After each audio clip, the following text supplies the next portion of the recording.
예레미야 9장 우리 1절에서 6절까지의 말씀, 9절까지 볼까요? 우리 1절에서 9절까지의 말씀을 함께 교독하도록 하겠습니다. 1절에서 9절입니다. 어찌하면 내 머리는 물이 되고 내 눈은 눈물의 근원이 됐고 죽임을 당한 딸 내 백성을 위하여 주야로 울리로다. 내가 광야에서 나그네가 머무를 곳을 얻는다면 내 백성을 떠나가리니 그들은 다 가늠하는 자요 반역한 자의 무리가 되미로다. 여호와의 말씀이니라. 그들이 활을 당김 같이 그들의 혀를 놀려 거짓을 말하며 그들이 이 땅에서 강성하나 진실하지 아니하고 악에서 악으로 진행하며 또 나를 알지 못하느니라. 너희는 각기 이웃을 조심하며 어떤 형제든지 믿지 말라. 형제마다 완전히 속이며 이웃마다 다니며 비방함이라. 그들은 각기 이웃을 속이며 진실을 말하지 아니하며 그들의 혀로 거짓말하기를 가르치며 악을 행하기에 지치거늘 내가 사는 곳이 속은 데 있도다. 그들은 속이는 일로 말미암아 나를 알기를 싫어하느니라. 여호와의 말씀이니라. 그러므로 만군의 여호와께서 이와 같이 말씀하시되 보라, 내가 내 딸 백성을 어떻게 처치할꼬. 그들은 녹이고 연단하리라. 그들의 혀는 죽이는 화살이라. 거짓을 말하며 입으로는 그 이웃에게 평화를 말하나 마음으로는 해를 꾸민. 함께 읽습니다. 내가 이 일들로 말미암아 그들에게 벌하지 아니하겠으며 내 마음이 이런 나라에 보복하지 않겠느냐. 여호와의 말씀이니라. 아멘. 우리가 오늘 예레미야 9장의 말씀을 함께 묵상합니다. 예레미야 8장 후반부서 마지막 부분에서부터 오늘 우리가 읽은 이 예레미야 9장의 전반부는 예레미야의 슬픔의 노래예요. 애가입니다. 이스라엘의 반복되는 죄악에 대해서 그들이 받아야 할 죄의 대가가 명확히 보이기에 이 예언을 하고 있는 예레미야는 슬픈 비애에 잠깁니다. 그가 슬픔에 잠긴 것은 그의 눈에 보이는 이스라엘이 당할 고통 때문이기도 했지만 하나님의 마음이 헤아려졌기 때문이에요. 이스라엘의 고통을 또 그로 말미암은 그 징계하심을 누구보다 슬퍼하실 하나님, 그분의 마음을 알았기 때문에 예레미야는 슬퍼하며 오늘 이 슬픔의 노래를 하나님 앞에서 그리고 이스라엘 백성 앞에서 지어 올립니다. 그래서 우리는 이 예레미야 선지자를 눈물의 선지자라고 부릅니다. 예레미야는 이스라엘의 상황을 두고 슬퍼할 수밖에 없었죠. 조금 더 정확한 표현은 하나님께서 이 예레미야를 통해 무엇을 주셨습니까? 슬픔의 마음을 주셨어요. 그러니까 하나님께서 예레미야를 통해 표현하신 이스라엘을 향한 그분의 마음이 슬픔이었다는 것이에요. 이 백성의 앞날을 보면 눈물과 탄식이 쏟아집니다. 결국 이스라엘 온 땅의 부녀들이 모여 통곡하는 소리로 가득 차게 될 것이기에 하나님도 울고 예레미야도 눈물을 흘리고 있는 것입니다. 더욱 안타까운 것은 오늘 말씀이 증언하고 있는 이스라엘의 현실입니다. 이들은 거짓이 가득해요. 평화를 말합니다. 샬롬이라고 이야기하지만 서로 죽일 궁리를 해요. 시기와 탐심이 가득합니다. 어떻게 하면 저 사람에게 해를 끼칠까? 나만 잘 되고 저 사람은 안 됐으면 좋겠다라는 마음이 그들 가운데 가득해요. 안녕하느냐? 하나님의 평화가 당신 가운데 있기를 원합니다. 샬롬이라고 인사하지만 진정으로 샬롬을 바라는 사람은 아무도 없습니다. 이들은 지치도록 악을 행하여 악에서 악으로 행합니다. 따라서 선에서 선으로 이르러야 보이는 구원에서 구원으로 이르는 하나님을 알지 못합니다.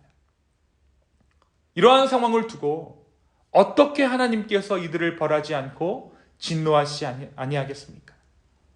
오늘 말씀 우리가 9절에서 이야기했듯이 이들을 두고 내가 어떻게 징계하지 않겠느냐, 보복하지 않겠느냐, 여호와의 말씀이니라.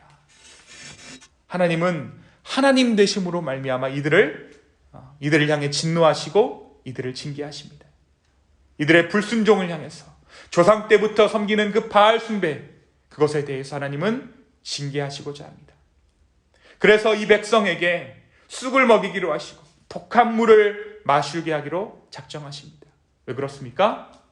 그것만이 이들이 회복할 수 있는 방법이기 때문이에요. 하나님의 징계만이 이들 가운데 소망이 되기 때문입니다. 이들은 불에 타서 사람들이 지나가지 않는 길과 같이 되고 가축의 울음소리도 새가 날아가는 소리도 들리지 않을 정도로 이 땅은 황폐하게 될 것입니다. 사망은 이들의 집에 창을 타고 들어와서 많은 시체를 만들어낼 것이고 마치 거두지 못한 곡식단처럼 처리하지 못한 시체가 그 땅에 가득하게 될 것입니다. 그때는 지혜로운 자도 용맹한 자도 부유한 자도 그 재앙을 피하지 못할 것입니다. 마치 출애굽 때의 누구들처럼 애굽처럼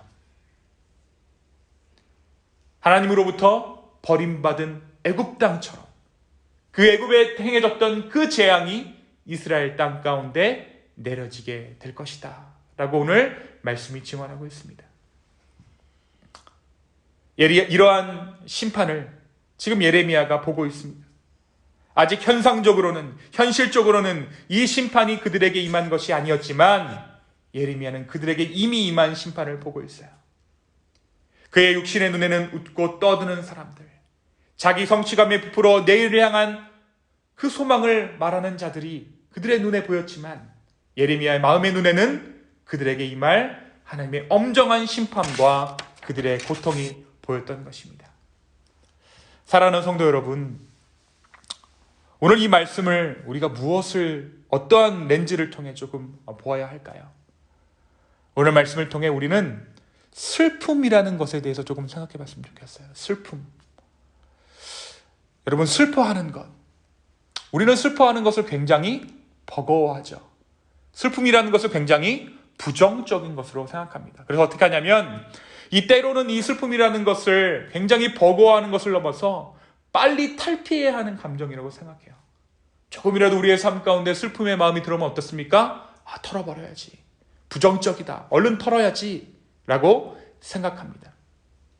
그러나 진정한 슬픔은 건강한 감정이에요. 우리가 왜 슬픔을 버거워하고 빨리 탈피해야 하는 감정이라고 생각합니까? 이 슬픔이 우울이라고 생각하기 때문입니다. 우울은 상황과는 상관없이 내 마음의 병이 나를 슬픔으로 몰아넣는 것이고, 슬픔이란 슬퍼할 만한 것을, 슬퍼할 만한 일 가운데 그 상황과 내가 동화되어 일어나는 감정의 현상이에요. 그러니까 하나님께서 슬퍼하실 만한 일을 두고 나도 슬퍼할 수 있는 거예요. 내 옆에 내 이웃이 슬퍼한 일을 당하면 함께 슬퍼할 수 있는 것이죠. 그러니까 제대로 슬퍼하지 못하는 것이 오히려 우울증입니다. 우리는 우울증을 기쁨의 상실이라고 생각하지만 사실 우울은 슬픔을 제대로 제어하지 못하는 것이에요. 여러분, 동물과 인간이 다른 점이 무엇입니까? 이 슬픔의 감정을 동물과는 다르게 우리 인간들은 느낀다는 것이죠. 우리 형상은 누구의 형상대로 지음받았습니까? 하나님의 형상대로 지음받았어요. 그러니까 이 슬픔 또한 하나님의 감정입니다. 그래서 바울은 로마에 있는 교인들에게 권면하기를 즐거워하는 자들과 함께 즐거워하고 슬퍼하는 자들과 함께 울라라고 권면했어요. 하나님께서 주신 이 슬픔이라는 감정은 우리에게 주신 귀한 감정 중에 하나입니다. 슬퍼할 만한 때에 슬퍼할 수 있는 것이 진정으로 건강한 사람이라는 것이죠.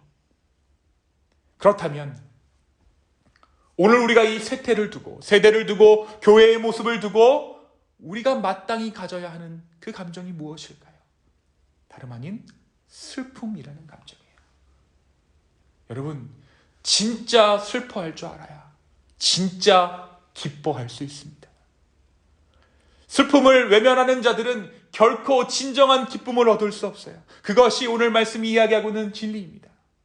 우리는 애써 슬픔을 외면하려 하고 극복하려 하지만 슬퍼하는 것 자체를 위기라고 여기기도 하지만 이 슬픔이란 하나님께서 우리를 구원하실 때에, 하나님께서 구원을 베푸셨을 때 품으셨던 가장 근본적인 마음, 근원적인 마음이 이 슬픔이라는 거예요.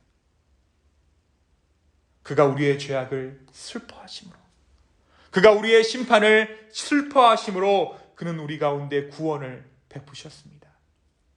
그래서 이 하나님 아버지의 슬픈 마음을 헤아리는 자가 진정한 구원의 기쁨을 누릴 만한 자격이 있는 자들입니다.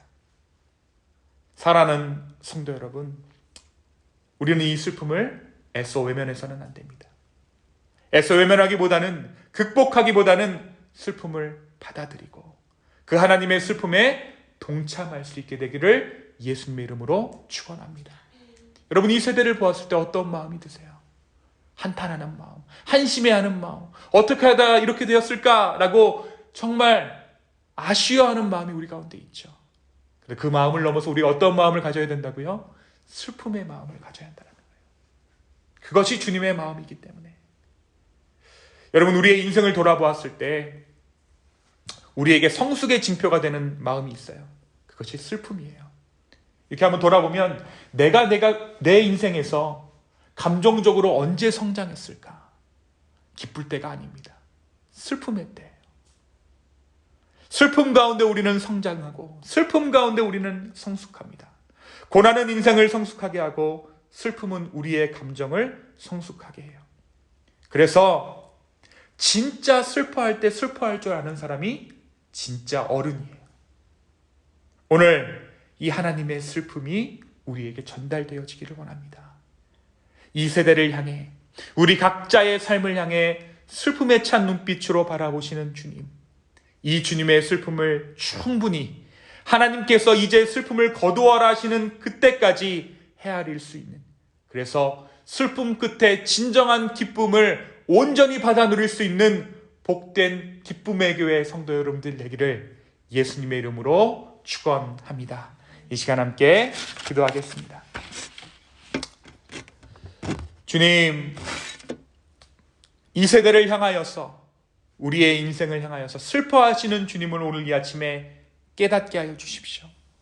그리고 그 슬픔의 마음을 우리가 외면하는 것이 아니라 그 슬픔의 마음으로 인해 우리로 하여금 기도하게 하여 주시고 하나님 마음에 합당한 자들로 오늘 하루 우리를 성숙해 하여 주시옵소서. 주님, 다시 한번 우리의 마음을 아버지 앞에 올려드립니다. 주여, 우리를 붙잡아 주시옵소서. 감사합니다. 이 모든 말씀 살아서 역사하시는 예수님의 이름으로 기도하였습니다. 아멘.